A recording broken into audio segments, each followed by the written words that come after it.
Here's the dirty secret nobody in the spiritual community wants to admit.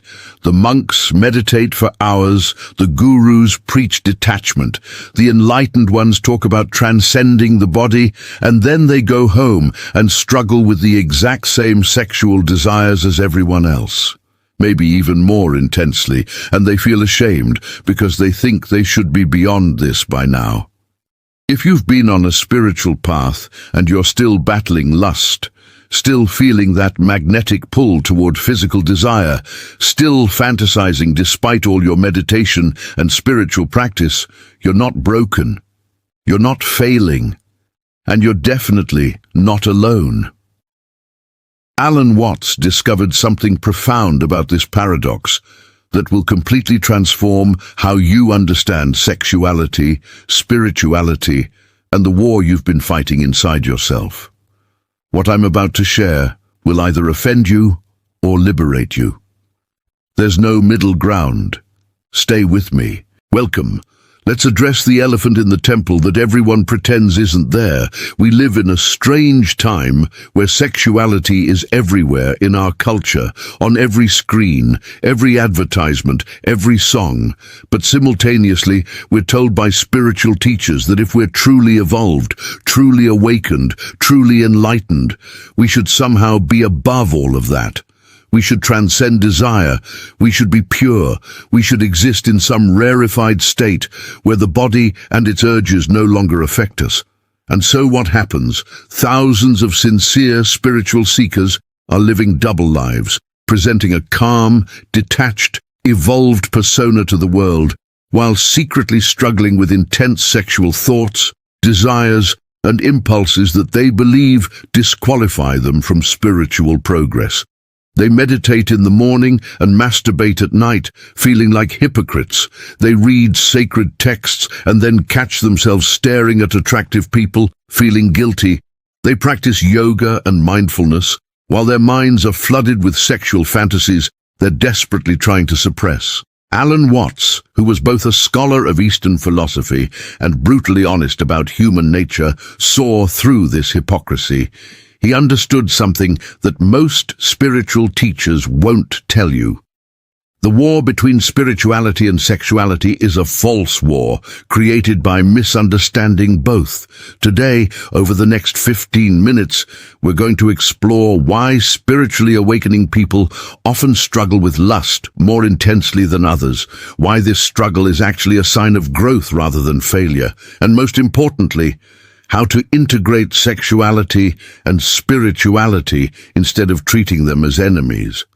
This isn't going to be a comfortable conversation, but truth rarely is. Let's start with the fundamental mistake that creates this entire problem, the belief that spiritual growth means eliminating desire, particularly sexual desire. This idea has infected nearly every spiritual tradition, and it's caused immeasurable suffering. The logic seems sound on the surface. Desire causes suffering. Sexual desire is one of the strongest desires. Therefore, eliminating sexual desire is essential for enlightenment. So spiritual seekers try to suppress it, deny it, transcend it, kill it, and what happens? It grows stronger. Here's what Watts understood, and what psychology has now confirmed. Suppression doesn't eliminate desire. It intensifies it. When you declare war on a part of yourself, you don't destroy it. You just drive it underground, where it becomes more powerful, more consuming, more problematic. Think about it. Have you ever tried not to think about something? The moment you tell yourself, don't think about a pink elephant, what's the first thing that appears in your mind? A pink elephant. The same principle applies to sexual desire. The more you fight it, the more it fights back. The more you try to purify yourself of it, the more it contaminates your thoughts. I've watched this pattern destroy people. The young man who joins a monastery seeking spiritual purity, only to find himself tormented by sexual fantasies more intense than anything he experienced in his worldly life. The yoga teacher who preaches about transcending the body while secretly binging on pornography late at night, drowning in shame. The meditation practitioner who sits for hours trying to achieve emptiness, only to have their practice constantly interrupted by intrusive sexual thoughts that make them feel like a failure. And the tragedy is that they all think the problem is that they're not trying hard enough, not disciplined enough, not evolved enough. But the real problem is the approach itself. Watts pointed out something brilliant. When spiritual traditions talk about transcending desire, they don't mean killing it or suppressing it. They mean understanding it, seeing through it, relating to it differently. But this subtle distinction gets lost in translation, and we end up with generations of spiritual seekers trying to amputate a fundamental part of their human nature. And here's the paradox that will blow your mind. The people who struggle most intensely with lust are often the ones who are most spiritually sensitive. Why? Because they're more aware. They're paying attention. They're conscious of their inner landscape in a way that most people aren't. The average person experiences sexual desire and just acts on it or doesn't without much self-reflection. But the spiritually awakening person notices every thought, every impulse, every surge of energy. And because they're trying to be pure, each one feels like a personal failure. So the very sensitivity that indicates spiritual progress makes the struggle more intense. You're not struggling more because you're doing worse, you're struggling more because you're becoming more conscious. And consciousness, at least initially, often means becoming more aware of the chaos inside you, not less. This is the first thing you need to understand. Your struggle with lust doesn't mean you're failing spiritually. It might actually mean you're succeeding at becoming more aware. And awareness always precedes transformation. Now let's go deeper into why sexual desire often intensifies when you begin a serious spiritual practice. This seems counterintuitive and it's rarely discussed, but it's absolutely real. There are several reasons for this phenomenon, and understanding them will help you stop fighting yourself and start working with your nature instead of against it. First, energy cultivation. Many spiritual practices, especially those from Eastern traditions like yoga, qigong, and meditation, work with what's called life force energy or prana or qi. These practices cultivate and concentrate your vital energy, making you more alive, more vibrant, more energized. But here's what nobody tells you. Sexual energy and spiritual energy are not different energies. They're the same energy expressed in different ways. When you do practices that increase your life force, you're also increasing your sexual energy. You can't cultivate one without cultivating the other because they're the same thing. So the person who takes up a serious meditation practice or yoga routine often finds their libido increasing, sometimes dramatically. And they think something's wrong, that they're doing it incorrectly, that they're not pure enough. But actually, it's a sign that the practice is working. You've just increased your energy, and that energy has to go somewhere. Second, heightened sensitivity. Spiritual practices make you more sensitive to everything, to beauty, to emotion, to sensation, to energy. When you're meditating regularly, eating consciously, living mindfully, you're essentially removing the layers of numbness that most people use to get through life. You're waking up. And when you wake up, you feel everything more intensely, including sexual attraction and desire. The person who seemed mildly attractive before suddenly seems magnetic. The sensations in your body that you barely noticed before now feel overwhelming. This isn't regression, it's increased sensitivity, but it can feel like you're becoming more lustful when you're actually just becoming more aware. Third, the shadow effect. Carl Jung, who Watts studied extensively, taught about the shadow, the parts of ourselves we deny, suppress, or reject. When you begin spiritual practice with the belief that you need to be pure, perfect, and beyond desire, you're creating a shadow. Everything you reject about yourself doesn't disappear. It goes into the shadow where it gains power. And the shadow always returns, usually at the most inconvenient times. The spiritual teacher who preaches celibacy and gets caught in a sex scandal isn't a hypocrite who never believed what he taught. He's someone whose shadow grew so large in the darkness of suppression that it eventually took over. This is why Watts insisted on integration rather than elimination. You can't eliminate your sexuality, you can only choose how to relate to it. Fourth, the forbidden fruit principle. Anything forbidden becomes more attractive. When spiritual traditions create rigid rules about sexuality, declaring it sinful, impure, or an obstacle to enlightenment, they inadvertently make it more enticing. The monk who has taken vows of celibacy often struggles more with sexual thoughts than the married person who has healthy sexual expression. Why? Because forbidden fruit is always the sweetest. The mind obsesses over what it cannot have. This is basic psychology, but spiritual communities often ignore it in favor of idealistic notions about willpower and purity. And fifth, the real reason that almost nobody discusses, spiritual practice often increases your consciousness before it increases your self-control. You become aware of desires that were always there, but were operating unconsciously. You're now seeing clearly what you were blind to before. And because you're seeing it clearly, it feels more intense, more overwhelming, more problematic. But the seeing itself is progress. You cannot transform what you cannot see. The struggle you're experiencing is not evidence that you're failing. It's evidence that you're waking up to what was always there. And only by seeing it clearly can you eventually transform your relationship with it. So if suppression doesn't work, and if sexual desire often intensifies on the spiritual path, what's the solution? Alan Watts offered a radically different approach: integration instead of elimination, understanding instead of rejection, transformation instead of suppression. This is the path that actually works, but it requires a complete shift in how you think about sexuality and spirituality. First, understand that sexuality is sacred, not sinful.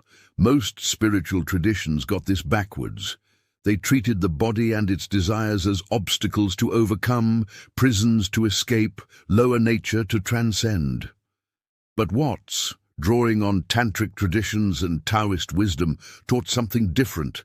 Sexual energy is spiritual energy. It's the same creative life force that makes flowers bloom, that makes your heart beat, that animates the entire universe. When you experience sexual desire, you're experiencing the fundamental creative energy of existence itself. The problem isn't the energy, it's your relationship to it. Are you possessed by it, compulsively driven by it, enslaved to it? Or are you conscious with it, working with it, channeling it? Second, practice observation without judgment. This is the meditation approach to desire. When sexual thoughts or feelings arise, instead of immediately suppressing them or acting on them, simply observe them. Watch them arise, notice how they feel in your body, observe how your mind reacts, and then watch them pass. Because here's the key insight. All desires are temporary. They arise, they peak, they fade. If you can observe this process without getting swept away by the desire or fighting against it, you develop a completely different relationship with it. You're no longer at war with yourself. You're a conscious witness to the natural arising and passing of energy. This doesn't mean you act on every desire. It means you don't suppress or indulge reflexively. You create space between the arising of desire and your response to it. In that space, wisdom can emerge. Sometimes the wise response is expression in appropriate context. Sometimes it's channeling that energy into creative work, into exercise, into spiritual practice. Sometimes it's simply letting it pass without needing to do anything at all. But you can only access this wisdom if you're not at war with the desire itself. Third, transmutation, not suppression. Many advanced spiritual traditions teach techniques for transforming sexual energy into spiritual energy. This isn't about denying sexuality. It's about recognizing that the same energy that can be expressed sexually can also be expressed in other ways, as creative power, as spiritual devotion, as healing energy, as life force that animates everything you do. Athletes know this instinctively. Many successful people in various fields have discovered that periods of sexual restraint can channel that energy into achievement and creativity. But notice the difference. This is choosing to channel energy, not trying to kill it. The energy is honored, respected, and redirected, not condemned and suppressed. Fourth, healthy expression matters. Watts wasn't advocating for either repression or compulsive indulgence. He was advocating for conscious, healthy, integrated sexuality. This looks different for different people based on their values, relationships, and life circumstances. For some, it means committed relationship with deep intimacy. For others, it means periods of celibacy chosen consciously, not enforced through shame. For others still, it means various forms of expression. The key is consciousness, choice, and lack of compulsion. When you're no longer driven by desire but can choose how to relate to it, that's freedom. That's integration. And fifth, compassion for yourself. This might be the most important practice of all. Stop beating yourself up for having a body that experiences desire. Stop believing that your sexual thoughts disqualify you from spiritual growth. Stop comparing yourself to some imaginary ideal of purity that probably doesn't exist anywhere outside of religious artwork. You are a human being, which means you are simultaneously spirit and animal, consciousness and body, eternal and temporal. The goal isn't to transcend one half of your nature, it's to integrate both halves. And that integration begins with compassion for yourself, exactly as you are, including your sexuality. Now we need to go even deeper to the most profound insight that Watts offered about this entire topic. Are you ready? Here it is. The real problem isn't lust. The real problem is your relationship to lust, your ideas about what it means, your judgments about what it says about you. The suffering doesn't come from sexual desire itself, it comes from the war you're waging against it, the shame you feel about it, the identity crisis it creates when you believe that spiritual people shouldn't experience it. Think about this carefully. Sexual desire is just energy moving through your body. It's the same life force that makes your heart beat, that makes trees grow, that makes the entire universe dance. The sensation itself is neutral. But then your mind gets involved. Your mind says, I shouldn't feel this. I'm supposed to be beyond this. This proves I'm not spiritual enough. This means I'm failing. And now you're suffering, not from the desire, but from your judgment of it, your resistance to it, your belief that it means something terrible about you. Watts would point out the absurdity of this. You don't judge yourself for feeling hungry when you haven't eaten. You don't believe there's something spiritually wrong with you when you feel tired and want to sleep. You recognize these as natural bodily sensations that arise and pass. But sexual desire, which is just another natural bodily sensation, gets loaded with so much meaning, so much judgment, so much moral weight, that it becomes this huge problem, not because of what it is, but because of what we think it means. Here's the liberation. What if sexual desire doesn't mean anything about your spiritual status? What if it's just another wave in the ocean of your experience, arising and passing like everything else? What if you could experience it the same way you experience hunger or tiredness, as information about your body's state, without attaching your entire identity and spiritual worth to it? This is the freedom Watts pointed toward. Not the freedom from desire, but freedom from the tyranny of judging desire. And here's an even deeper insight.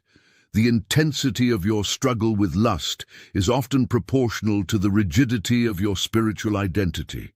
If you have a very fixed idea of what a spiritual person should be, pure, desireless, transcendent, then every experience of desire becomes a threat to that identity. You have to fight it because it contradicts who you believe you should be.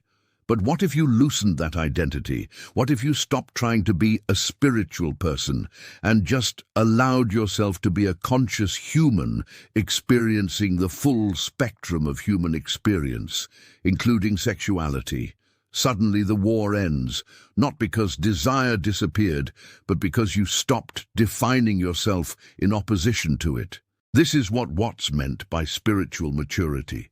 The immature spiritual seeker tries to eliminate parts of themselves.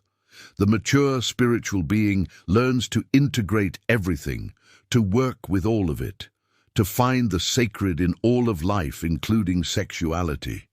And paradoxically, it's when you stop fighting desire that you develop real freedom around it. When it's not the enemy anymore, when you're not at war with yourself, desire loses its compulsive power. It becomes just another experience, another wave, another dance of energy that you can choose how to relate to. Let's get practical now. If you're someone who struggles with this, what do you actually do? How do you move from war to integration, from shame to freedom? Here are specific practices based on Watts's wisdom and practical experience. First, stop using spiritual practice as a weapon against yourself. Meditation isn't supposed to make you pure. It's supposed to make you conscious. Yoga isn't supposed to kill desire. It's supposed to increase your life force and awareness. If you're using these practices to try to become someone other than who you are, you're missing the point. Use them to become more aware, more conscious, more present with all of your experience, including sexuality. Second, question your assumptions about what spirituality requires. Did the Buddha actually teach that you need to eliminate all desire?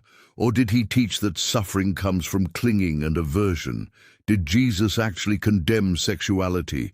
Or did he teach compassion and love? Often the rigid rules about sexuality came later, added by institutions and cultures, not from the original teachings. Go back to the source and question whether your beliefs about sexuality and spirituality are actually true or just inherited programming. Third, find healthy outlets and expressions. This is individual and depends on your situation, but the key is conscious choice rather than compulsive behavior. If you're in a committed relationship, can you bring more consciousness and sacredness to your sexual connection? If you're single, can you find ways to channel sexual energy into creative projects, physical exercise, or spiritual practice? If you choose periods of celibacy, is it from genuine spiritual calling or from fear and shame? Get honest with yourself.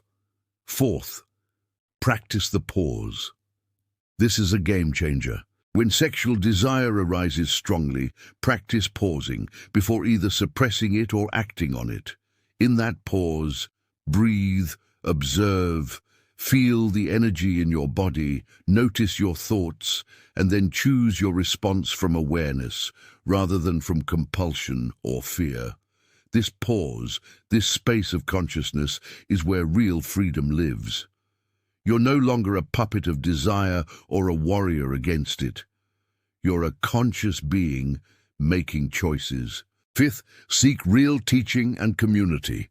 Find teachers and communities that embrace integration rather than suppression, that acknowledge the full humanity of spiritual seekers rather than demanding impossible purity.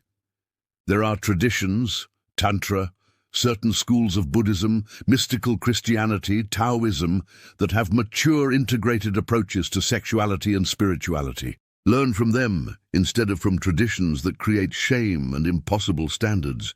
And finally, practice radical self-compassion.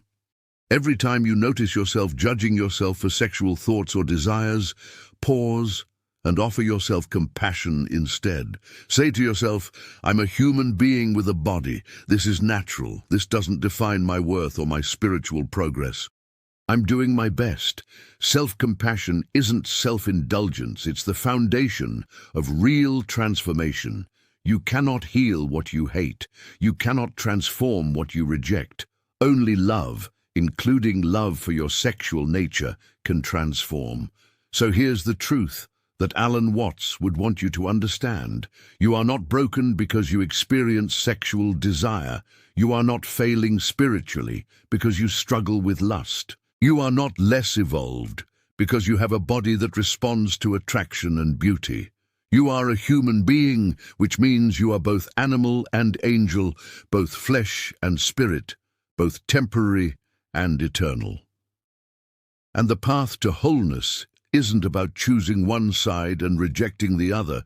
It's about integration, about finding the sacred in all of life, including sexuality. The spiritually awake don't struggle with lust because they're doing it wrong.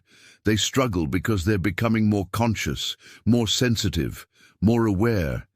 And that struggle is actually the path to freedom, if you approach it with wisdom instead of shame, with curiosity instead of judgment, with integration instead of suppression. Stop fighting yourself. Stop believing that purity means eliminating desire. Stop waiting to be perfect before you allow yourself to be spiritual. You are already whole. You just need to stop declaring war on parts of yourself and start embracing all of who you are. The sexual and the spiritual aren't enemies. They're dance partners. Learn the dance. Your freedom depends on it. If this message resonated with you, if it challenged something you needed to question, share it with someone else who's struggling with this secret battle. Subscribe for more uncomfortable truths that actually liberate. And remember, the goal isn't perfection. It's integration. It's wholeness. It's becoming fully human, which means fully alive in every dimension of your being. Now stop fighting and start living.